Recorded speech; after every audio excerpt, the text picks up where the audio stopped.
সন্তান ডাক দিয়ে বলে, বাবা। সামনে তাকাইলাম, তাকাইয়া দেখি কাউরে দেখা যায় না। পিছনে তাকাইলাম, তাকাইয়া দেখি কাউরে দেখি না। ডানে তাকাইলাম, কাউরে দেখি না। বামে তাকাইলাম, কাউরে দেখা যায় না বাবা। নিচে তাকাইলাম, নিচে তাকাইয়া দেখি বাবা কাউরে দেখা যায় না। বাবা গো, আসমানের দিকে তাকাইয়া দেখি গো বাবা, আসমান থেকে একজনে আমারে দেখতেছে বাবা। আসমান থেকে যিনি এই চোরকে দেখতেছে, গভীর রজনী, রাত্রে 12টা-1টা বাজতেছে। গভীর রাত্রে বেলা সমস্ত পাড়াপড়শি ঘুমাইতেছে, ঘরের মালিক ঘুমায়, পশু পাখি ঘুমায়, সবাই ঘুমাইতেছে রে বাবা। তুমি মনে করলা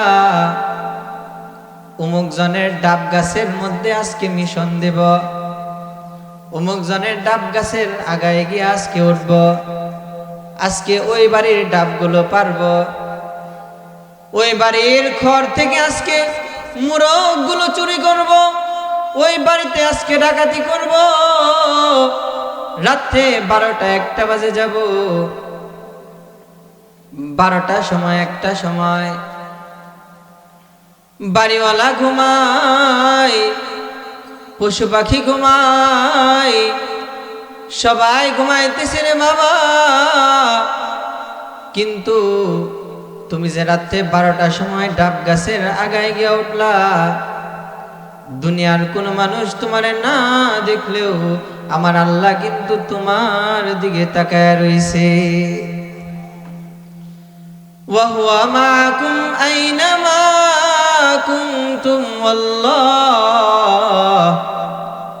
ওয়াল্লাহু বিমা তা'মালুনা বাসীর। আমার আল্লাহ ডাক দিয়া কই, বান্দা, ঘরের মধ্যে দরজা লাগায়া ফেলছো রে বান্দা, ঘরের মধ্যে জানালা লাগায়া ফেলছো,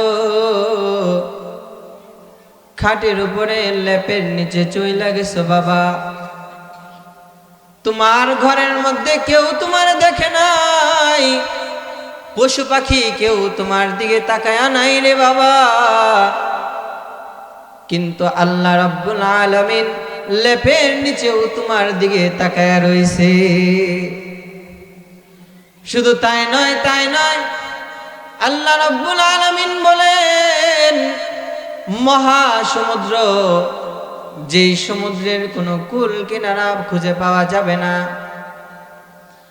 মহাসমুদ্র, যেই সমুদ্রের কোনো কুল কিনারা নাই, মহাসমুদ্রের তলদেশে একটা পাথর পড়ে আছে। ওই পাথরের ভিতরে আরেকটা পাথর লুকায় আছে রে বাপ, ওই পাথরের ভিতরে আরেকটা পাথর লুকায় আছে। আবার ওই পাথরটার ভিতরেও আরেকটা পাথর লুকায় আছে। ওই গহীন পাথরের ভিতরে ছোট্ট একটা প্রাণী হাঁটাহাঁটি করে, হাঁটাহাঁটি করে। আমার আল্লাহ রাব্বুল আলামিন ডাক দিয়ে বলে, বান্দা, গহীন সমুদ্রের তলদেশে পাথরের ভিতরে পাথর, ওই পাথরের ভিতরে আরো পাথর, ওই পাথরের ভিতরে আরো পাথর। ওইখানে যে একটা ছোট্ট প্রাণী হাঁটে, আমি আল্লাহ রাব্বুল আলামিন আরশে আজিম থেকে ওই প্রাণীটার হাঁটার আওয়াজ শুনতে পাই। জামানা মোবাইলে খাইছে, জামানা মোবাইলে খাইছে, অল্প বয়সের ফুলা মাইয়া প্রেমে জড়াইছে। জামানা মোবাইলে খাইছে, জামানা মোবাইলে খাইছে, পোলা মাইয়া জোয়ান বোরা ফেসবুকে ঢুকছে। জামানা মোবাইলে খাইছে জামানা, মোবাইলে খাইছে। সারা দিন রাত 24 ঘন্টা শুধু খালি মোবাইল মোবাইল মোবাইল। যুবকগুলো পাগল হয়ে গেছে। এখন দেখা যায় একটা বার হয়েছে খালি মার মার মার। এটা আমরা বাটখোলা নাই তো সব সৌসবুদ্দি আর আব্দুল্লাহপুর আছে, বাটখোলা এটা নাই। খালি মার মার মার তো বললে আবার হাতের মধ্যে ট্যাগারটা লাগাই এলো, দুই হাতও দেখবেন দুইটা কালো ট্যাগারটা লাগাই এলো। মার তো বললে খালি বলে মার মার। মোবাইলে সব খাইছে। ও যুবক, ও মুরব্বী বাবা, তুমি মোবাইল পাল্লা, ফেসবুক পাল্লা, টিকটক পাল্লা। ও যুবক, সবই তো পাল্লা, কিন্তু কোরআনটা তুমি পাল্লা না। তোমার থেকে হতভাগা যুবক আর কে হতে পারে বলো? সবই তো করলা, সবই তো পাল্লা, কিন্তু কোরআনটা তুমি পাল্লা না। তোমার থেকে হতভাগা আর কেউ হতে পারে না। তুমি সারা দিন সারা রাত 24 ঘন্টা ফেসবুকে থাকার তোমার তৌফিক হইল, টিকটকে থাকার তোমার তৌফিক হইল, মোবাইলে থাকার তোমার তৌফিক হইল, হতভাগা যুবক রে। কিন্তু আল্লাহর কদমে দুইটা সেজদা দেওয়ার তৌফিক তোমার হইল না। তোমার থেকে হতভাগা আর কে হতে পারে আমাকে বলো? কোরআনের আলো যদি না থাকে, কোরআনের ছায়াতলে যদি যুবকদেরকে না আনা হয়, এই সমাজের চুরি, এই সমাজের ডাকাতি, এই সমাজের জুয়া, এই সমাজের গাঁজা, এই সমাজের বাবা, কোনো কিছু সুদ ঘুষ কোনো কিছু বন্ধ করা যাবে না যদি না সমাজের মধ্যে কোরআনের আইন চালনা করা হয়। সংসার থেকে সংসদ পর্যন্ত কোরআনের আইন চালু করতে হবে। যুবকদেরকে কোরআনের ছায়াতলে জায়গা দিতে হবে। কোরআনের ছায়াতলে যদি যুবকদেরকে আনা হয়, এই সমাজে চোর পাওয়া যাবে না, এই সমাজে ডাকাত পাওয়া যাবে না, এই সমাজে সুদখোর ঘুষখোর খুঁজে পাওয়া যাবে না। এজন্য সংসার থেকে সংসদ পর্যন্ত কোরআনের আইন চালু করার দরকার আছে না নাই? এমন ঘুরি ঘুরি প্রমাণ আছে, চোর জেলে গেছে, ডাকাত হইয়া বাইরেছে, আছে না? আপনি এই জামানার চোরগুলি ঠিক করবেন প্রশাসন দিয়া? সম্ভব না। প্রশাসন দিয়ে চোর ঠিক করা যাবে না। এমন ঘুরি ঘুরি প্রমাণ আছে, চোর জেলে গেছে, ডাকাত হইয়া বাইরেছে। এই জামানার গাঁজাখোরগুলোরে জেলার প্রশাসন দিয়ে ঠিক করা যাবে না। এমন ঘুরি ঘুরি প্রমাণ আছে, গাঁজাখোর জেলে গেছে, বাবাখোর হইয়া বাইরেছে। প্রশাসন দিয়ে গাঁজা বন্ধ করা যাবে না, প্রশাসন দিয়ে চুরি ডাকাতি বন্ধ করা যাবে না, প্রশাসন দিয়ে সুদ ঘুষ বন্ধ করা যাবে না। সুদ ঘুষ বন্ধ করতে হলে, চুরি ডাকাতি বন্ধ করতে হলে এই সমাজকে, এই সমাজের যুবকগুলোকে কোরআনের আওতায়, কোরআনের ছায়াতলে আনতে হবে। তাহলেই এই সমাজের চুরি বন্ধ হবে, তাহলেই এই সমাজের সুদ ঘুষ বন্ধ হবে, তাহলেই এই সমাজের চুরি ডাকাতি, জুয়া, গাঁজা বাবা বন্ধ করা সম্ভব। কোরআনের ছায়াতলে না আসলে এই সমাজকে কখনো, এই সমাজকে সুসমাজ হিসেবে গড়ে তোলা সম্ভব না। শুরু সময় এক কিচ্ছা শুনছিলাম, এক সুর বলে 60 বছর 70 বছর যাবত চুরি করে। কয় বছর ধরে চুরি করে ও? 60-70 বছর। তো সুরের একটা ফুতো আছে, তো সুরটাই মনে মনে ভাবতেছে 60-70 বছর হয়েছে চুরি করতেছি, ওখানে চুরি করতে গেলে কায়সাই পড়ে, ওখানে আমার দ্বারা আর চুরি করা সম্ভব না। একটা কাম করি, আমার চাকরিটা তো সহজ, আমার চাকরিটা তো অল্প কামাই, অল্প পরিশ্রমে মহা কামাই। কেডা কইতাছে? সুরে অল্প পরিশ্রমে মহা কামাই না। ও চুরিটা পরিশ্রম করে একটু, কিন্তু কামায় আলো লক্ষ লক্ষ টাকা, ঠিক না? তো বলতেছে একটা কাজ করি, আমার ফুতেরে চাকরিটা দিয়া যায়, আমি তো রিটায়ার্ড হয়ে যাবো কয়েকদিনের ভিতরে, ফুতেরে দিয়া যায়। তো গিয়া ফুতেরে কইতাছে, ফুতরে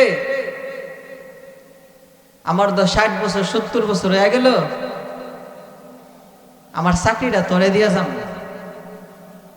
তুই লজায় এই চাকরিটা অল্প বুঝিয়ে মহা কামাই, লজায় আমার লাগে।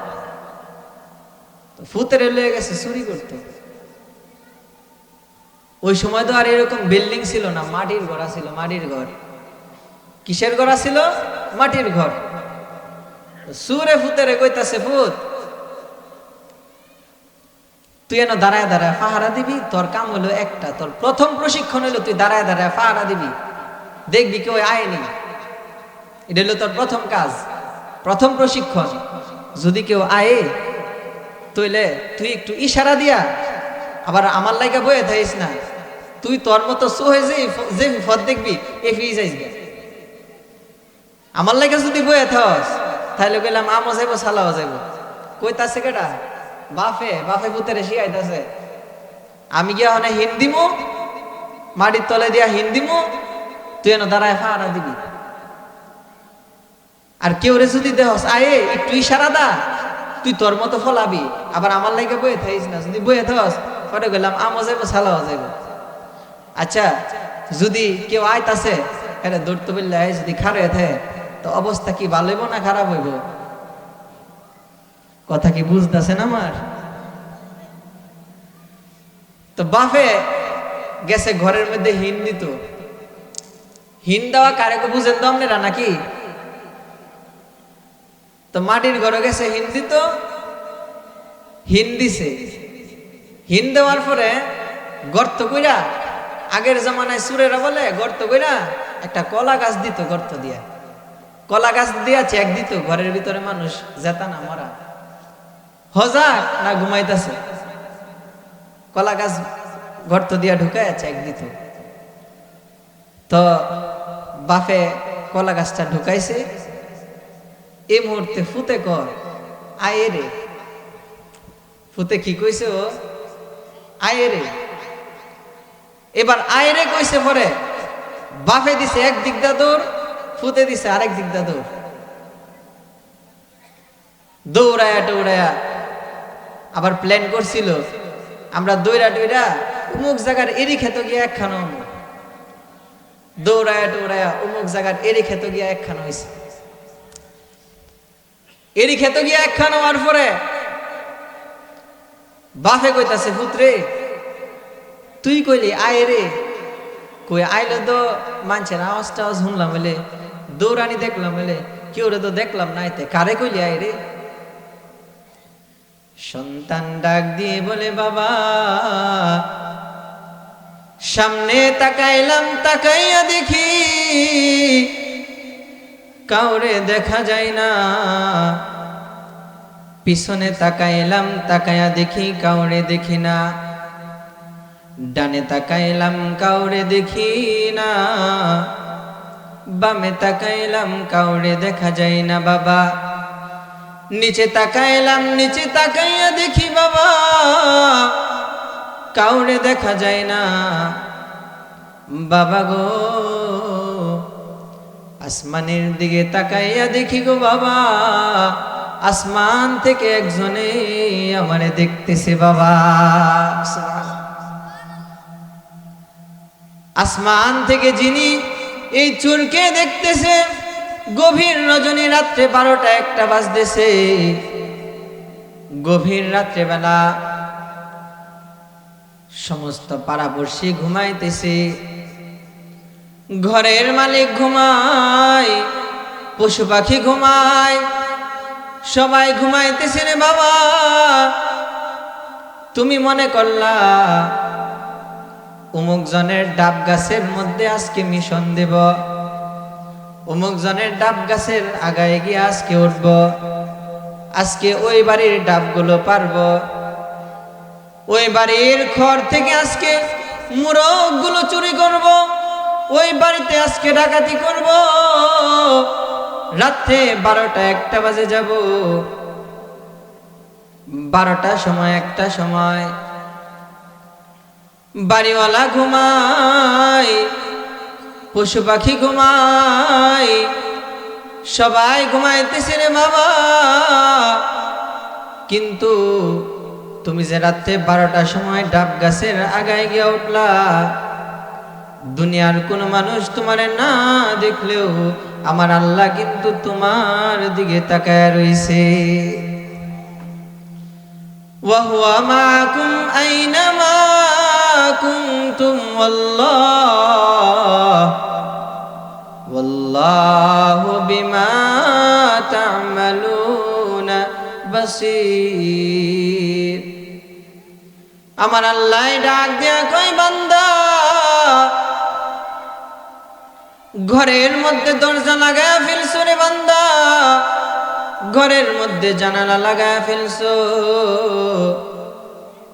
খাটের উপরে লেপের নিচে চইলা গেছো বাবা। তোমার ঘরের মধ্যে কেউ তোমার দেখে নাই, পশু পাখি কেউ তোমার দিকে তাকায়া নাই রে বাবা, কিন্তু আল্লাহ রাব্বুল আলামিন লেপের নিচেও তোমার দিকে তাকায়া রইছে। শুধু তাই নয়, আল্লাহ রাব্বুল আলামিন বলেন মহাসমুদ্র, যেই সমুদ্রের কোনো কুল কিনারা খুঁজে পাওয়া যাবে না, মহাসমুদ্র যেই সমুদ্রের কোনো কুল কিনারা নাই, মহাসমুদ্রের তলদেশে একটা পাথর পড়ে আছে, ওই পাথরের ভিতরে আরেকটা পাথর লুকায় আছে রে বাপ, ওই পাথরের ভিতরে আরেকটা পাথর লুকায় আছে, আবার ওই পাথরটার ভিতরেও আরেকটা পাথর লুকায় আছে। ওই গহীন পাথরের ভিতরে ছোট্ট একটা প্রাণী হাঁটাহাঁটি করে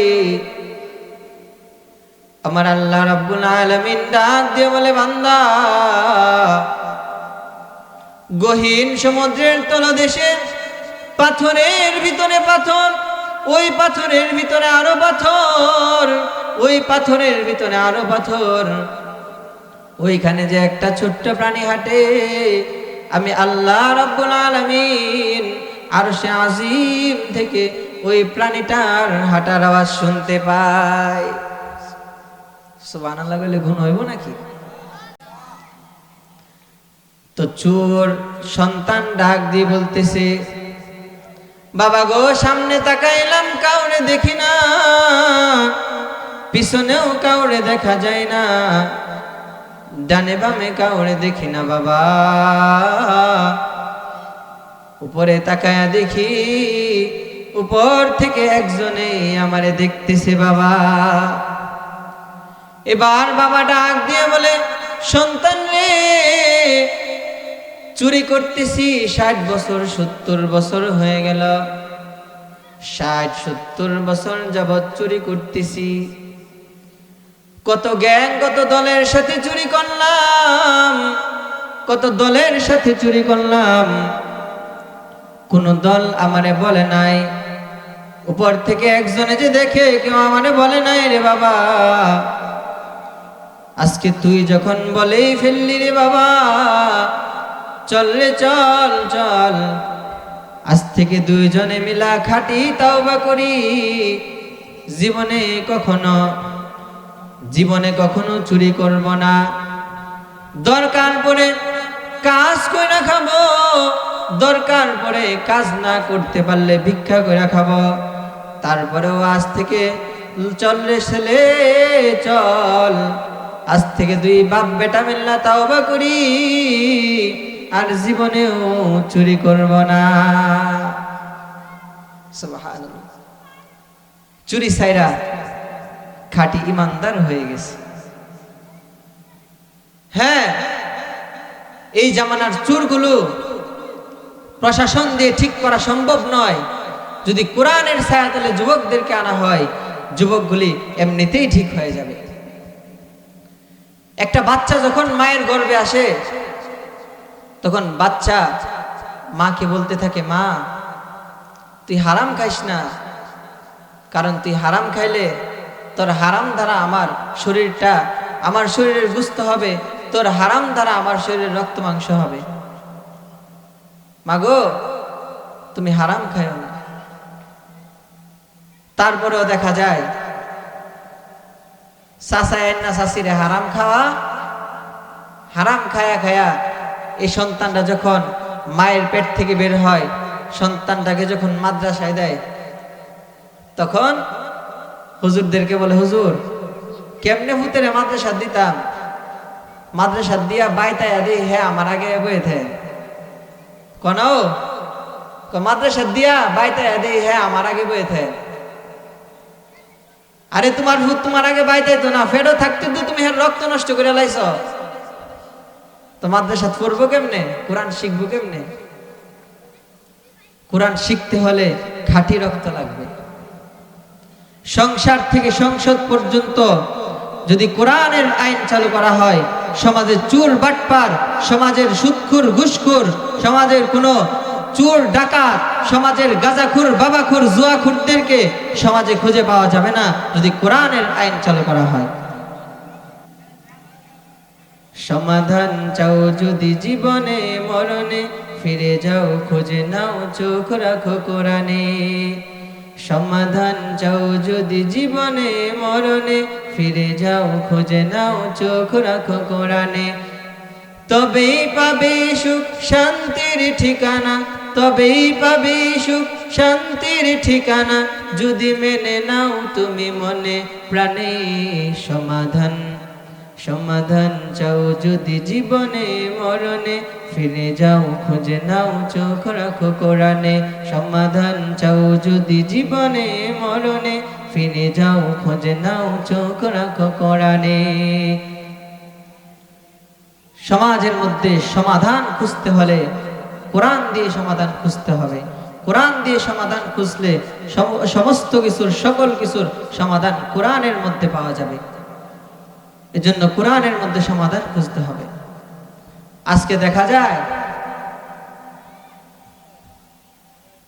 সমাজের মক্তবগুলো বন্ধ হয়ে যাচ্ছে। মক্তবের মধ্যে এখন বাচ্চা খুঁজে পাওয়া যায় না, মা বোনেরা কোরআন শিখাইতে মনে চায় না।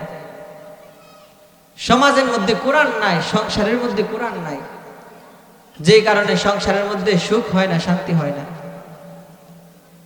এজন্য এই জামানায় বিয়া হইলে বিয়া অটি হয় না, ক্যারেটি হয় না, ওই যে সমাজের মধ্যে যে কোরআন নাই। এজন্য আগের জামানায় বলে একটা মুরগি দিয়া 70 জন রে খাওয়াইছে, বরজাতি একটা মুরগি দা 70 টুকরা করে 70 জন রে খাওয়াইছে। বোন এরকম বোন দিছে না, মাটির মধ্যে বোন দিছে, একটা বাঁশ দিয়া বসায় দিছে, আর বাঁশের মধ্যে বসা একটা মুরগিরে 70 টুকরা করে 70 জন রে খাওয়াই দিছে। আজকে 70 বছর হয়ে গেল, চাচির লগে চাচার কত কত ঝগড়া হইলো, কিন্তু ডিভোর্স হইল না। আর ওখানে দেয়া যা হ্যাঁ 70 ফদ্দা খাওয়াই দিলেও আস্তা খাসি দেয়, আস্তা মুরগি দেয়, এরপরও এই ছায়া থাকে আরেক বেডি রেখি। ঠিক নাকি ঠিক না? কেন তাকায় থাকে? ওই যে কোরআনের আলো, কোরআনের ছায়া তলে সে নাই। সমাজ সংসারের মধ্যে কোরআন নাই, এজন্য তার আস্তে আস্তে দিও তার মন ঠিক রাখুন জানা, ছায়া থাকে আরেক বেডি রেখি, বিয়া 2 দিন ওটি হ্যাঁ না, ডিভোর্স হয়ে যাবে। এজন্য সমাজে, সংসারে, সংসদে কোরআনের আইন চালু করার দরকার আছে না নাই? কোরআন সংসারের মধ্যে থাকবে তো সংসারে সুখ আসবে। আজকে আমাদের চাচারা বাইক গিয়া চাচিরে সালাম দেওয়া উচিত ছিল, কি বলেন? সালাম দেওয়া উচিত ছিল না? কোরআনের আইন সালাম দিতে হবে। আমরা চাচাই বাইক গিয়া কখিলো তোর চুলাতে অহনো বাত উঠছে না, সকালে দেখা গেছি বাত বহাইছে, অহনো চুলাতে রয়েছে কেন, বাত উঠাস না অহনো? চাচাই চাচির এই কথা কইয়া দিছে, মনটা ভাঙ্গা। চাচিও ক তাই না কেড়ে হজ করে আইছে, ঠিক না? আজকা তুমি চাচিরে আয়া সুন্দর করে ঘরের মধ্যে সালাম দিয়া দিতা, আজকে চাচি তোমার যে মজা করে ভর্তাটা বানায় খাওয়াই লইলে তুমি চাচির মনটাই নষ্ট করে দিছো। হাদিস শরীফের মধ্যে আছে 4টা গুণ যার মধ্যে থাকবে, 4 গুণ যার মধ্যে খুঁজে পাওয়া যাবে, 4 গুণের অধিকারী যে হবে সে নিরাপদে জান্নাতে প্রবেশ করবে। قال النبي صلى الله عليه وسلم قال النبي صلى الله عليه وسلم أفشوا السلام أطعموا الطعام وسيلوا الأرحام وصلوا بالليل والنهار تدخلون الجنة بسلام আল্লাহর নবী ডাক দিয়া কয়, হে আমার উম্মতের দল, আমার উম্মত চারটা গুণ যার মধ্যে থাকবে, চার গুণের অধিকারী যে হবে সে নিরাপদে নিরাপদে হাসতে হাসতে জান্নাতে চলে যাবে। গুণ কয়টা লাগবে? চারটা। আজকে এই চারটা গুণ লইয়া যায়। এক নাম্বার গুণ আফশুস সালাম। আল্লাহর নবী ডাক দিয়া কয়, উম্মতের দল, এক নাম্বার গুণ হলো আফশুস সালাম।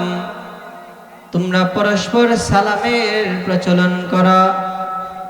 একজনে আরেকজনের সাথে দেখা হইলে সালাম দাও, পরস্পর সালামের প্রচলন বাড়ায় দাও। সমাজের মধ্যে সুখ শান্তি নেমে আসবে, ঘরের মধ্যে রহমত বরকত নেমে আসবে। আরেক হাদিসের মধ্যে আছে, বান্দা যখন ঘরের মধ্যে গিয়া সালাম দিয়া দেয়, ঘরের মধ্যে গিয়া যখন বান্দা সালাম দেয়, তখন আল্লাহ তাআলা ফেরেশতাদেরকে দিয়া ঘরের মধ্যে রহমত আর বরকত নাজিল করতে থাকে। সুবহানাল্লাহ।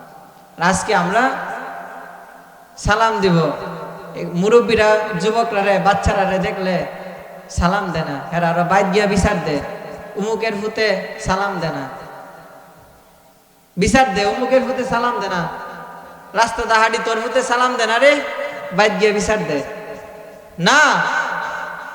তুমি তার কাছ থেকে সালামের অপেক্ষা করো না, তুমি তাকে সালাম দিয়া দাও, পরের দিন এই বাচ্চা তোমাকে সালাম দিবে। সময় নাই, এজন্য চারটা গুণ সংক্ষিপ্ত আকারে বলে ফেলতেছি। এক নম্বরে আফশুস সালাম, বেশি বেশি সালামের প্রচলন করো। আত'ইমুত তা'আম, পরস্পর খানা খাওয়াও, একজন আরেকজনকে খানা খাওয়াও, পরস্পর খানা খাওয়াও। এটা হলো 2 নাম্বার গুণ। আত'ইমুত তা'আম, পরস্পরে খানা খাওয়াও। আজকে দেখা যায় নিজের আপন ভাই, মার পেটের ভাই, নিজে পেট পুরে খাইতেছে, কিন্তু আপন ভাই উপোস থাকে। আরো বাড়ির মাঝখান দিয়ে একটা দেওয়াল লাগায় দেয়, ভাইয়ের থেকে ভাইয়ের সম্পর্ক বিচ্ছিন্ন করে দেয়।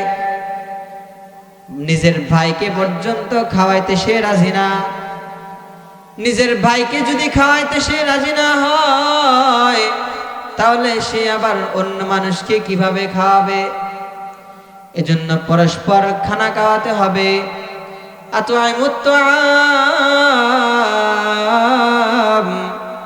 পরস্পর তোমরা একজন আরেকজনকে খানা খাওয়াও, পরস্পর একজন আরেকজনকে খানা খাওয়াও। এক নাম্বার, বেশি থেকে বেশি সালামের প্রচলন বাড়াও। একজন আরেকজনকে দেখা হইলে সালাম দাও। 2 নাম্বার, পরস্পর খানা খাওয়াও। 3 নাম্বার, ওয়াসিলুল আরহাম, 3 নাম্বার, তোমরা একজন আরেকজনের প্রতি রহম করো, দয়া করো, একজন আরেকজনের প্রতি দয়া করো। আরেক হাদিসের মধ্যে আল্লাহর নবী বলেন, লা ইয়ারহামুল্লাহু মান লা ইয়ারহামুন নাস, যে মানুষের প্রতি দয়া করে না, আল্লাহ রাব্বুল আলামিনও তার প্রতি দয়া করবে না। এজন্য মানুষের প্রতি দয়া করতে হবে। 3 নাম্বার গুণ। 4 নাম্বার গুণ, ওয়াসাল্লু বিল্লাইলি ওয়ান নাহার। 4 নাম্বার গুণ হলো আল্লাহ রাসূল সাল্লাল্লাহু আলাইহি ওয়াসাল্লাম বলেন, রাত্রিবেলা গভীর রজনীতে, রাত্রিবেলা যখন সমস্ত মানুষের দরওয়াজা যখন বন্ধ হয়ে যায়, বাড়িওয়ালা যখন দরওয়াজা বন্ধ করে দেয়, দোকানদারের দরওয়াজা বন্ধ হয়ে যায়, দুনিয়ার সব মানুষের দরওয়াজা যখন বন্ধ হয়ে যায়, গভীর রাত্রিবেলা, রাত্র যখন গভীর হয়, দুনিয়ার সব মানুষের দরওয়াজা বন্ধ হয়ে যায়, ওই সময় আমার আল্লাহ রাব্বুল আলামিনের দরওয়াজা খোলা থাকে।